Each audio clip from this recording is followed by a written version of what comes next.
Bonjour Cyril. Salut Anaïs. Et bonjour à tous. Tu changes, je dis salut finalement. Bah oui, je peux dire hola, qu'est-ce que tal? Alors aujourd'hui c'est une édition un petit peu spéciale parce que je vais prendre la main sur l'interview, comme on dit. Ok, ça me va. Et j'ai préparé un certain nombre de questions que je vais te poser. Elles risquent de te mettre un peu en difficulté. Déjà, est-ce que tu peux expliquer à nos auditeurs pourquoi on fait ça? Alors, il n'y a pas vraiment de raison. C'est un peu plus pour se familiariser avec nous, pour que ça nous laisse un souvenir sympa aussi à réécouter plus tard. Et voilà, non, il n'y a pas vraiment de raison. Bon, bah voilà, non mais comme ça, les auditeurs qui ne nous connaissent pas nous connaîtront mieux. Non, moi je trouvais que c'était quand même sympa d'alterner un podcast très pratico-pratique, comment on a choisi et sélectionné nos prestataires, et un podcast, un épisode où on raconte un peu qui on est, pourquoi on est là, etc. Très bien. Voilà. Et donc, dans cette fulgurance de pertinence, ouais. J'ai préparé... Sachant qu'on a 40 minutes parce qu'après, les sushis arrivent. J'ai préparé 6 questions. Ok. Mais on verra au feeling si t'as des choses à dire ou bien pas. Par contre, on peut pas rallonger parce que j'ai pas d'autres questions, quoi. Très bien. Ça fait 7 minutes par question. Ouais, on verra. Alors, tout d'abord, je voudrais que tu décrives un peu quelle est, selon toi, notre dynamique de couple à quelqu'un qu'on connaît pas, tu vois. Qu'est-ce que t'entends par dynamique de couple? Je sais pas comment la question. Comment est-ce que tu décrirais notre couple comment est-ce que tu nous décrirais? Enfin, quelles sont les caractéristiques de notre couple, notre dynamique, quoi? Ok. La question m'interpelle. La question est très difficile. Quelqu'un qui serait lui-même en couple ou pas? Pas forcément. Pas forcément. Je dirais qu'on a un couple qui repose en partie sur l'humour. Ouais.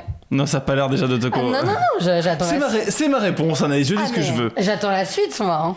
Non, on est un couple... Je pense qu'il y a quelques années, j'aurais dit que rien nous rapprochait si ce n'est l'humour. Ça a bien évolué depuis, je te rassure. Mais je pense que c'est quelque chose qui nous a toujours réunis. C'est la volonté de se faire rire l'un et l'autre et de rire de tout. Quasiment tout, en tout cas. D'ailleurs, là, actuellement, je sais pas si vous entendez, on entend la litière dans le micro. Mais non, on n'entend pas ça. Je sais pas, c'est pas sûr. Moi, je l'entends dans le casque, en tout cas. Ah ouais? Oui. Ah merde. Voilà, on est un couple qui est assez fusionnel. Il y a un gros sujet autour de ça. Moi, je pense qu'on est fusionnel, Anaïs. Après, tu penses ce que tu veux. Mais moi, vraiment, je pense qu'on est fusionnel. C'est très grave. Non, je dirais qu'on fonctionne bien parce qu'on s'accorde beaucoup de temps ensemble. Il y a des couples qui ont besoin, au contraire, de ne pas se voir, de faire des trucs solo. Je dirais que globalement, en fait, même les fois où je me suis dit peut-être que j'aurais besoin en fait, de faire des trucs par moi-même, en fait, je te dis ça. Et puis après, non, je voulais faire des trucs avec toi. Non, mais c'est vrai que nous, ça marche mieux quand on est ensemble que quand on n'est pas ensemble. On le voit sur les petits week-ends, on n'est pas ensemble. En général, il y a toujours une embrouille. On a un peu de mal à se comprendre quand on est éloigné. Oui, alors que on est extrêmement fusionnel et c'est absolument fluide quand on est ensemble. Parce que je pense qu'il y a énormément de communication non-verbale entre nous. Ouais, exactement. Et du coup, les messages, c'est sympa la journée, mais c'est vrai que, alors peut-être pas un week-end, mais dès que ça excède 2-3 jours, ouais. Quand tu vas chez tes parents quelques jours, ou même quand je suis parti en voyage seul, ouais, on a un peu plus de mal à se comprendre. Oui, parce que je pense que aussi, on va voir si c'est maintenu ou pas dans le podcast, mais... Aujourd'hui, je ne coupe rien. Non, mais en vrai, c'est ce que je te disais aussi une fois sur comment effectivement on rigole beaucoup ensemble, mais le problème c'est que quand on est en présentiel, on rigole, mais il y a d'autres façons de manifester notre amour parce que physiquement on est ensemble. Oui. On n'est pas tant dans la démonstration amoureuse par message, quoi. Oui. Et ni dans les mots, ou pas trop. Alors qu'effectivement, quand il nous reste que les messages, il y a que cette partie humour et moi, ça me convient pas par message. Et puis on a un problème, c'est qu'on sait pas s'arrêter l'un comme l'autre. Ouais. Et donc pour une bonne blague, on est prêt à beaucoup de choses. Et parfois sans se rendre compte que l'autre avait pas envie de faire une blague à ce moment-là, et que voilà, c'est peut-être ça un peu parfois les limites de notre propension à faire des blagues tout le temps, quoi. Donc du coup, si on devait résumer un peu la réponse à la question, parce qu'à la base la question c'était quelle est notre dynamique de couple. Dynamique de couple, c'est qu'on s'aime très très fort. D'accord. On est fusionnel, tu disais. On est fusionnel. Je pense qu'on a aussi la même vision sur plein de choses. À savoir, enfin, on n'a pas les mêmes opinions politiques, mais sur tout ce qui est important dans une vie de couple et de famille, on est d'accord. Sur comment on voit la vie au quotidien, comment, enfin, si on veut ou pas des enfants, comment on élèverait ses enfants si jamais il y avait des enfants. Ouais. Spoiler alert, on veut des enfants, il n'y a pas de truc, mais on verra. voilà, sur même notre façon de vivre au quotidien, de gérer nos relations, nos familles, etc.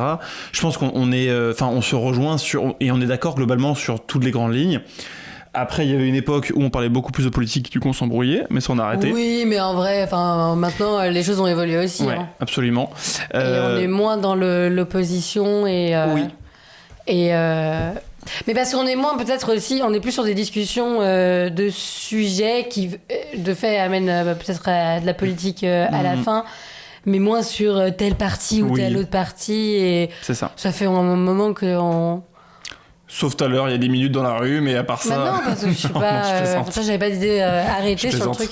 En plus, je m'intéresse, ça commence par me gonfler. Mais du coup, donc voilà, je dirais beaucoup d'amour, fusionnel, et envie de faire plein de trucs ensemble, parce qu'on fait plein de trucs ensemble pour le coup, et ça c'est très important dans notre dynamique, on sort tout le temps, on fait plein d'activités, c'est aussi fait rentrer l'un dans le monde de l'autre.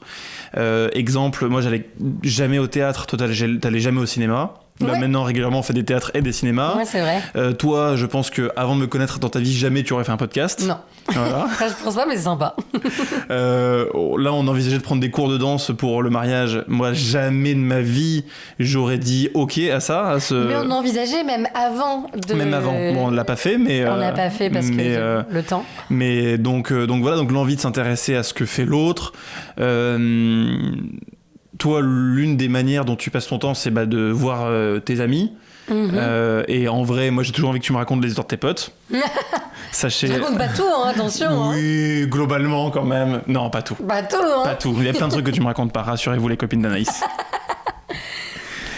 Donc voilà, est-ce que ça répond à la question ? Bien sûr. Ok, très bien. Et du coup, je vais prolonger un petit peu la question et te demander... Attention parce que les sushis arrivent dans 35 minutes. Quels sont les aspects de notre relation que tu trouves uniques ou spéciales par rapport à d'autres couples ? Parce que finalement, t'as dit des trucs un peu... le côté fusionnel, le côté on fait des trucs ensemble. Mais voilà, le côté vraiment que tu te dis, il n'y a pas... chez un autre couple. Et peut-être qu'il n'y en a pas, peut-être qu'on est...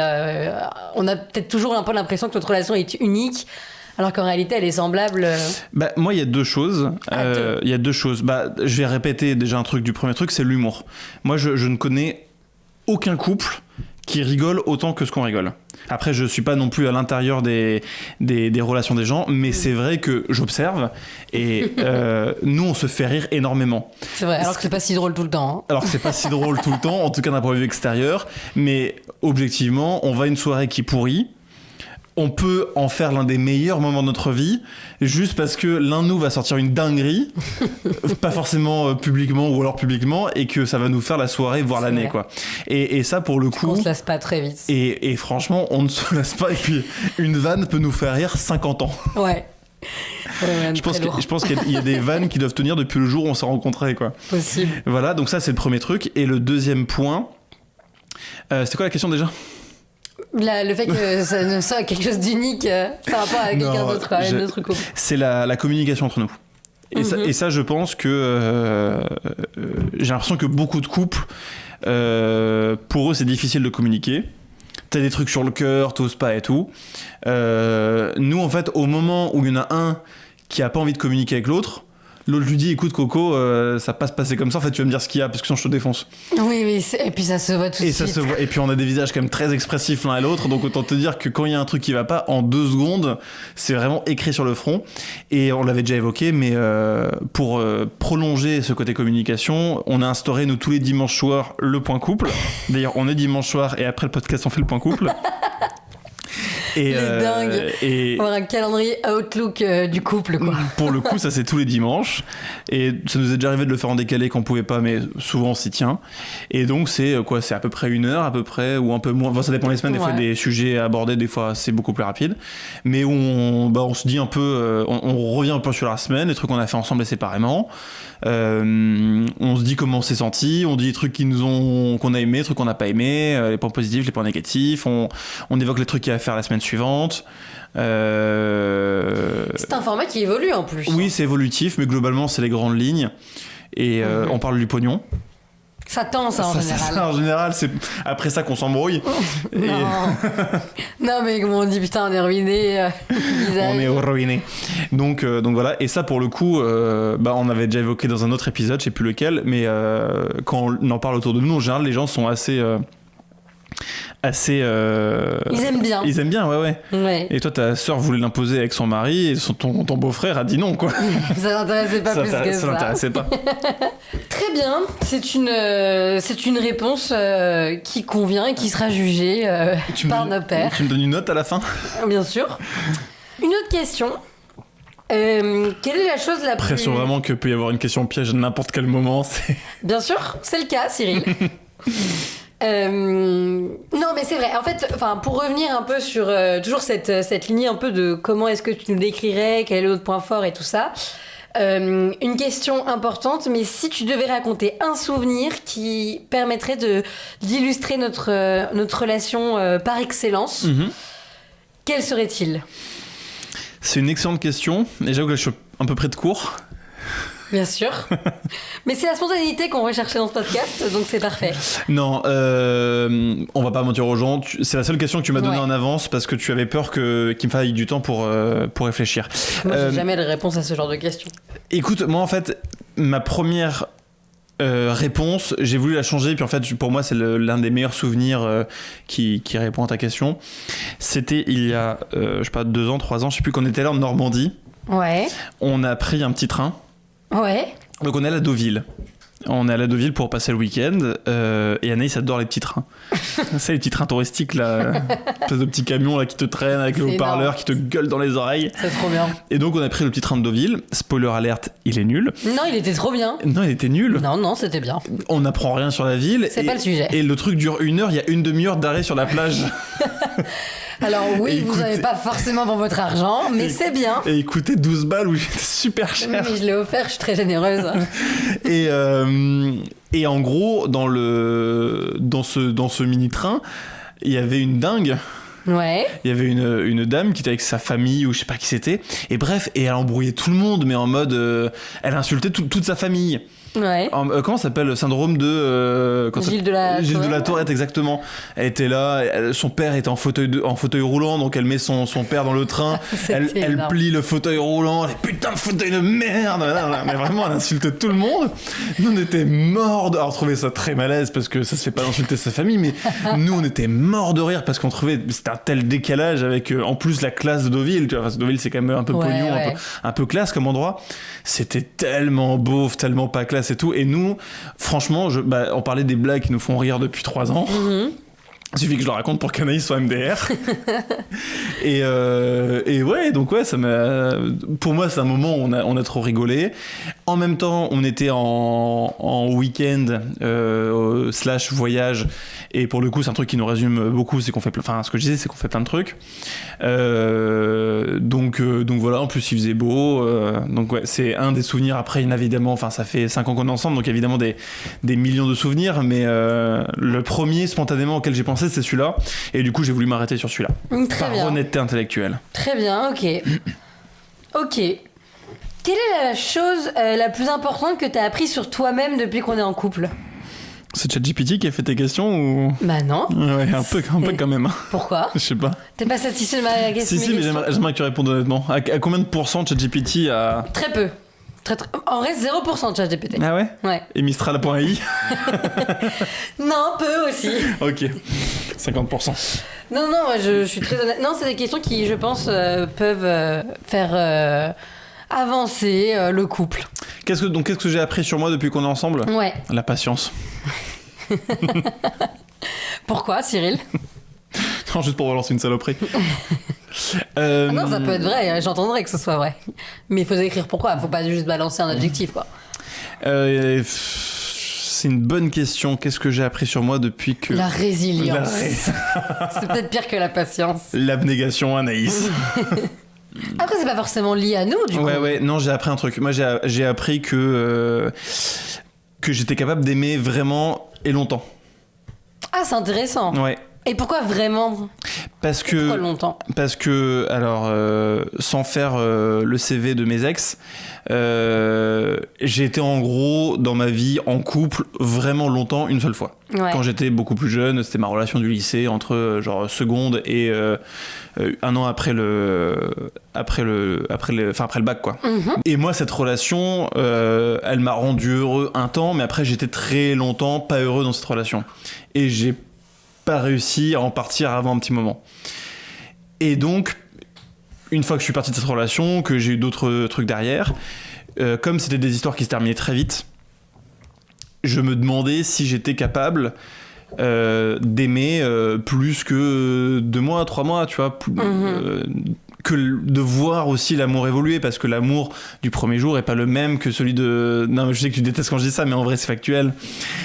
Oui, Anaïs, c'est factuel. Ça dépend des gens. Et que moi, dans ma relation qui avait duré 1000 ans quand j'étais au lycée, au bout d'un moment, je m'ennuyais, la personne, j'avais plus rien à lui dire. Et donc, j'avais peur, pendant toutes ces années qui ont séparé notre relation actuelle et cette première relation, au final... même les mêmes causes, les mêmes effets. Rester longtemps avec quelqu'un égale lassitude. Égale lassitude, égale m'ennuyer, égale ne plus rien avoir à lui raconter, égale tout ce qu'elle me raconte, je m'en tape. Ouais. Voilà. Okay. Et en fait, du coup, non, objectivement, clairement pas. Mais je pense que c'est le plus gros apprentissage. Finalement, être avec toi, ça m'a appris à aimer. Je mettrais des violons en dessous. Ouais, je pense qu'il faut, ouais. Non, c'est mignon, j'aime bien la réponse à la question. C'est ma réponse préférée pour l'instant. Si je dois faire un classement. Quel est le conseil que tu donnerais au toi plus jeune sur tes relations amoureuses, sachant ce que tu sais maintenant? Sachant que, voilà, l'évolution de ta vie amoureuse. Déjà, ne pas faire le CV de ses ex au premier date. Ouais, ça me paraît pertinent. Bon conseil. CF, le podcast où on racontait notre rencontre. Ouais, faut suivre le podcast. Ah oui, il faut l'écouter dans l'ordre par contre, effectivement, hein, sinon on est perdu. Le conseil que je donnerais au moi plus jeune, c'est une bonne question. Ah ouais, hein. Moi j'ai posé des questions très pertinentes et un peu difficiles qui te mettent en difficulté. Qui mettent en difficulté. Ne pas courir après les filles. Enfin, après les gens globalement. Les gens, mais dans mon cas, les filles, quoi. Ouais. Alors moi je suis pas un coureur de filles, attention, c'est pas dans ce sens-là. C'est que moi au contraire, j'avais tendance à m'accrocher beaucoup plus que de raison. Des filles qui en valaient pas toujours la peine. Et du coup, ça faisait un côté très oppressant, très intense, que tu as ressenti d'ailleurs quand on s'est mis ensemble, toi et moi, mais que t'as bien aimé. Pas tout de suite. Et du coup, que j'aime bien maintenant, attention. Et du coup, la conséquence, c'est que souvent, je me faisais tège au bout de... très rapidement, quoi.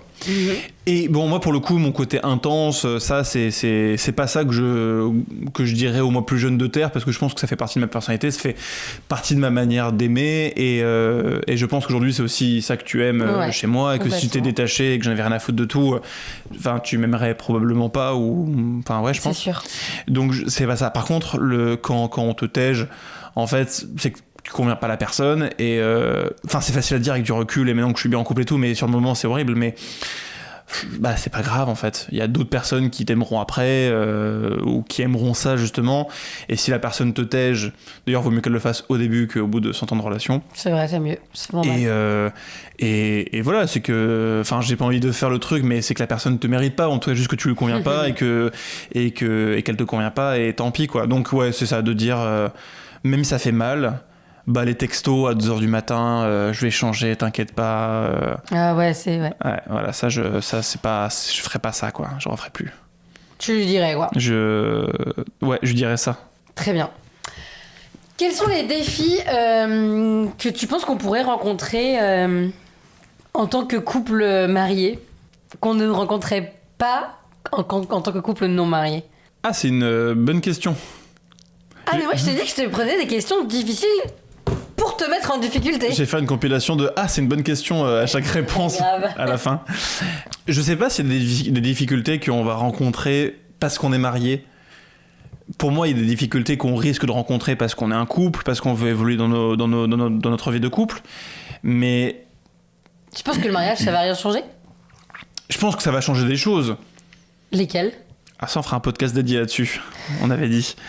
Non, je pense que d'être marié, ce sera même ne serait-ce que philosophiquement une évolution du couple et on aura le sentiment qu'on a franchi une étape et pas des moindres. Enfin, c'est un engagement, tu vois. Voilà. Mais pour moi, les difficultés qu'on pourrait rencontrer, que ce soit des difficultés dans la relation, parce qu'il y a toujours peut y avoir des hauts et des bas. Et je pense que dans tous les couples, il y a des hauts et des bas. On les rencontrerait aussi bien mariés que pas mariés. Ouais. Et des difficultés plus... tu vois, des difficultés à avoir des enfants, par exemple. Pour le coup, qu'on soit marié ou pas marié. Ouais. On les aurait dans tous les cas. Voilà. Sauf si effectivement Dieu n'aime pas les couples non mariés et qu'ils mettent plus de bâtons dans les roues aux couples non mariés. Mais pour le coup, je crois que ça marche pas comme ça. Donc, je sais pas si on aura... Je pense qu'il y aura des difficultés du fait de notre relation qui évoluera, des moments où, je sais pas, peut-être... on sera crevé parce que les enfants, ou parce que on est dans un moment où on n'est pas bien au travail et du coup, malheureusement, ça éclabousse un peu tout le reste de la vie personnelle. Ouais. Mais pour moi, il n'y aura pas de difficultés particulièrement parce qu'on sera marié. Non, mais je pense pareil. Ah, ouf. C'était donc une question piège. Non, t'aurais pu voir des choses que j'avais pas en tête. Hein. Et en fait, j'ai qu'une dernière question. Ah, bah écoute, ça fait 25 minutes qu'on discute, ça fera un podcast de 30 minutes. Court, du coup, ouais. Ouais, parce que ça sera ma 6e question. Quelles sont les coutumes qu'on a déjà dans notre couple et que t'aimerais continuer, voire celles que t'aimerais enlever, mais en tout cas celles que t'aimerais continuer ou mettre en place? Ça, c'est intime, ça. Dans la mesure de ce qu'on peut raconter, d'accord. Quoi. Enfin, coutume, tradition, habitude, quoi. Alors, il y a évidemment le câlin du matin et du soir. Le matin, il est moins là. Hein. Le matin, il est là, on fait ce qu'on peut. Non, mais effectivement, il y a le fait qu'on s'est toujours quasiment couché à la même heure. Ouais. Quand l'un est fatigué, en général, souvent en plus on est sur le même rythme là depuis un moment, mais ça aide, ouais. En général, quand l'un est fatigué, l'autre fait l'effort d'aller se coucher avec, et en général, c'est vrai qu'on s'endort dans la foulée, quoi. Du coup, effectivement, il y a un moment avant d'éteindre où on se parle, où on se raconte des trucs, où on rigole, où on fait un câlin. C'est le meilleur moment de la journée. C'est le câlin du soir. Et il y a le câlin du matin qui est aussi plus court, parce que moi, c'est vrai qu'une fois que je suis réveillé, j'ai besoin de me lever en général, mais il y a toujours un petit câlin. On se réveille pas trop en même temps. Oui, dernièrement, on se réveille pas trop en même temps. Mais il y a toujours un petit câlin le matin. Après, souvent en plus, quand tu te réveilles après moi ou quand je me réveille avant toi, celui qui se réveille en dernier envoie un texto à l'autre qui est dans le salon pour dire viens faire le câlin, quoi.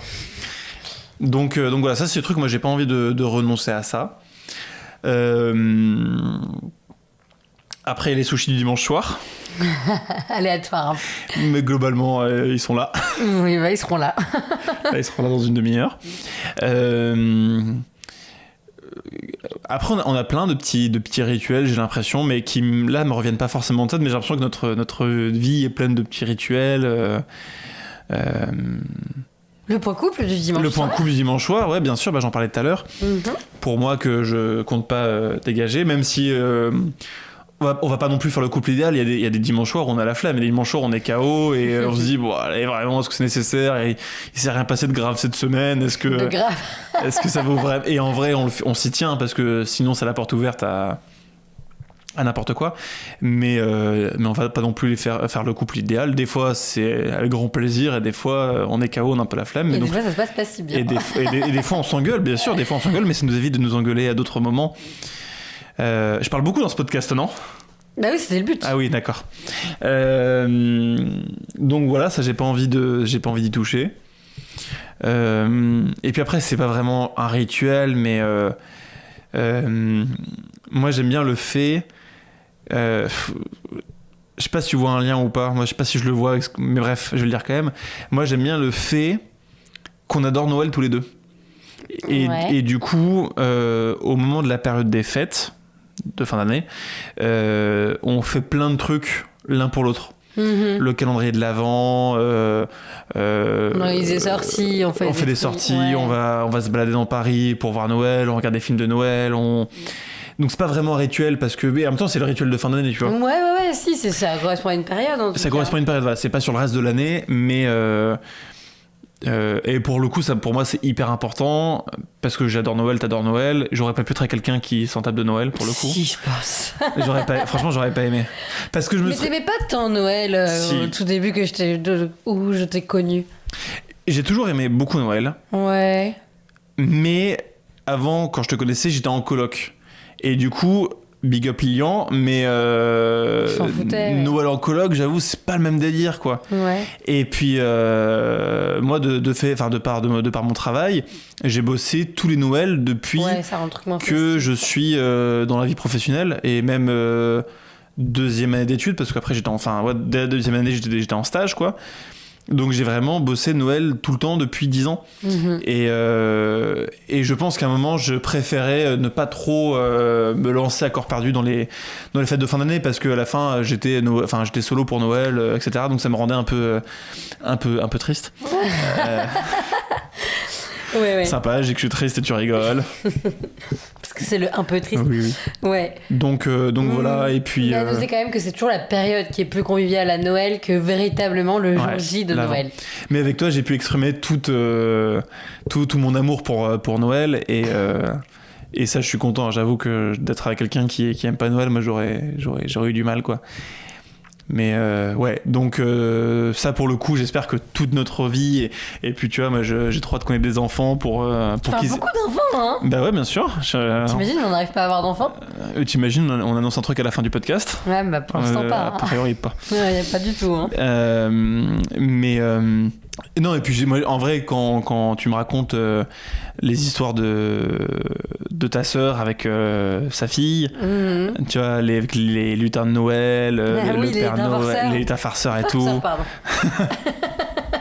Le lutin forceur, c'est moi. Et les lutins farceurs. Les lutins farceurs, c'est autre chose. Non, avec le Père Noël, les contes de Noël et tout. Enfin, moi, c'est sûr que c'est ça, génial. c'est trop bien, quoi. Et j'espère que toute notre vie, on fera des fêtes de fin d'année un moment hyper chaleureux et hyper attendu. Ouais, absolument. Donc voilà. Et puis après, c'est pas des rituels, mais toutes nos blagues, tous nos trucs, ça, ouais, non, mais j'ai envie qu'on change rien d'autre. Enfin, j'ai pas envie qu'on enlève en tout cas des rituels qu'on a. Moi, j'ai envie qu'on en rajoute. Bah ouais, pourquoi pas, hein. Moi j'ai envie qu'on en rajoute, mais rituel veut dire certaines redondances et du coup un planning très établi, et pour le coup moi mon planning change tout le temps. Mais tout à l'heure, tu vois, moi on est retourné au ciné là tout à l'heure, on allait voir Bridget Jones 14 là. 4. D'ailleurs il y a une scène trop belle où on passe du rire aux larmes. Ouais, c'est clair. En vrai, c'est clair. Cyril, il était une fontaine, quoi. J'ai dû t'essuyer les larmes. On avait de l'eau jusqu'aux chevilles, Anaïs. Non, mais il y a une scène avec un lâcher de ballon. Voilà, ça ne dit rien aux personnes qui l'ont pas vu et qui veulent le voir. Ouais, et ceux qui auront vu le film verront directement de quoi je parle. Mais qui est magnifique. Mais du coup, premier degré. Et du coup, pardon, oui, donc on est allé au cinéma et ça faisait un long moment qu'on n'était pas allé au cinéma parce que on n'était pas à Paris, on a voyagé, etc. Et moi, j'adore aller au cinéma et ça m'a rappelé à quel point j'adorais aller au cinéma. Et moi, j'aimerais beaucoup, tu vois, si on avait un rythme de vie moins instable du fait de mon travail, que par exemple on se dise tous les lundis soirs c'est ciné. Ouais, c'est vrai. Voilà, instaurer ce genre de truc. À un moment, on y allait beaucoup le dimanche. Ouais, en vrai, après là on est revenu à Paris. Ouais, c'est un truc un peu classique. Là on est tranquille pour les prochains mois, donc je pense qu'on va retourner aussi beaucoup au ciné, mais. Ouais, non, mais c'est vrai que c'est sympa. Mais voilà, et puis non, mais globalement, moi j'adore les rituels. J'avais essayé d'instaurer au moment des fêtes de fin d'année de fêter le solstice d'hiver. Pas avec toi. Avec mes potes et tout. En gros, 21 décembre, le jour le plus court de l'année. Je sais pas, tu vois des potes et tu fais une raclette. Voilà. Et c'était le solstice d'hiver. Ouais, c'est vrai, c'est sympa. J'ai fait ça quelques années, puis après. T'en avais marre de t'organiser toi-même là. Non, même pas, mais j'aimais bien le concept. Mais bon, après, quand je disais aux gens, je t'invite pour le solstice d'hiver, les gens me regardaient avec des billes comme ça. Ouais. Pas comme Bray. Ouais, normal. Mais non, moi j'adore les rituels. Et puis je suis quelqu'un qui. C'est très sympa, ce solstice d'hiver, je connais pas. C'est vrai? Eh ben écoute, on le fera l'année prochaine. J'avais peur que je trouve ça pourri. Non, c'est mignon. Mais non, et puis moi je suis quelqu'un qui malgré tout adore, a peur un peu de l'inconnu. Moi j'aime bien me dire les choses sont comme ça et ça va, et c'est établi, c'est solide et tout. C'est pour ça que moi j'ai très peur des déménagements. Toi t'adores déménager dans tous les sens. Moi j'aimerais limite si je pouvais avoir la même maison toute ma vie, ce serait génial quoi. Et parce que ça me rassure beaucoup. Et du coup les rituels, je trouve qu'il y a un truc très rassurant de savoir que ça revient. Il y a quelque chose qui est très réconfortant et que si c'est raté et que j'aime beaucoup. Les sushis sont arrivés. On va faire une pause dans le podcast. C'est pile le moment. Bonsoir. Merci. Bonne soirée, au revoir, bon courage. On va conclure parce que j'ai grave faim. Du coup, les sushis. Attention la lampe. Ouais. Du coup, les sushis sont arrivés. Donc on va conclure l'épisode rapidement. Exactement. Les questions sont finies. Les questions sont finies. De toute façon, j'avais fini ma réponse. Je disais que les rituels, c'était hyper important pour moi et que j'aimais beaucoup ça et que je n'avais rien contre en avoir plein dans ma vie, dans notre vie. Donc voilà. Très bien. Eh bien, merci d'avoir répondu en toute sincérité à l'ensemble de mes questions, Cyril. Avec plaisir. Sachez que le prochain épisode ou celui encore après sera inversé du coup. Je te poserai des questions et il faudra que tu répondes. On verra. Si vous avez aimé cet épisode et si vous ne l'avez pas aimé non plus d'ailleurs, n'hésitez pas à mettre 5 étoiles sur Apple Podcast et sur toutes les plateformes de podcast qui existent dans le monde. Le petit commentaire quand vous le pouvez. Et puis voilà, et puis rendez-vous dans 15 jours pour un nouvel épisode. Voilà. Bisous, je t'aime. Bisous, je t'aime. Ça, c'est un rituel. Oui, à bientôt.